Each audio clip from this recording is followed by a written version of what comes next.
રાધનપુરમાં ફરી વધુ એકવાર નર્મદા વિભાગના અણધડ વહીવટના કારણે ખેડૂતો બન્યા ભોગ। નર્મદા નિગમના અધિકારીઓની કોન્ટ્રાક્ટર પર રહેમ નજરના કારણે કેનાલમાં સફાઈ કર્યા વિના જ પાણી છોડાતા ખેડૂત ભોગ બન્યા। સુરકા ગામે પસાર થતી પેટા માઇનોર કેનાલ ઓવરફ્લો થઈ। કેનાલ ઓવરફ્લો થતાં ઘઉં અને મકાઈનું વાવેતર કરેલા ખેતરમાં ભરાયું ઢીંચણ સમૂહ પાણી। ખેતરમાં પાણી ભરાતા ખેડૂતોને પાક નુકસાનીની ભીતિ સેવાઈ રહી છે।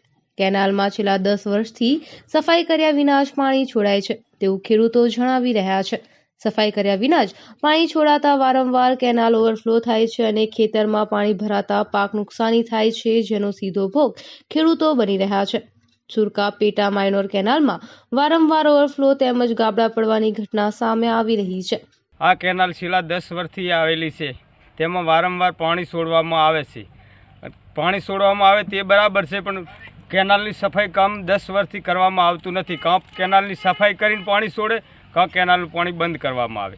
વારંવાર ખેડૂતને કેનાલ સફાઈ કરેલ નહીં એટલે કેનાલ ઉભરાઈને ખેડૂતનો પાક બગાડે છે। ઘઉં મકાઈ તે પાણી વારંવાર ભરાઈ જાય છે અને પાક નિષ્ફળ જાય છે। છેલ્લા 10 વર્ષથી આ માઇનોર કેનાલ બનાવેલી છે, બરાબર। એની અંદર સફાઈ કામ કર્યા વગર કેનાલની અંદર પાણી છોડવામાં આવે છે, જેથી કરીને કેનાલ ઓવરફ્લો થવાથી ખેડૂતોને નુકસાન થાય છે।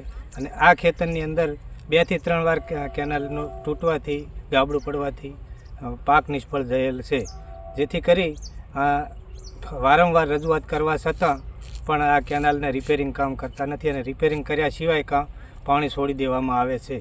Bureau report, Anil Ramanuj, Radhanpur.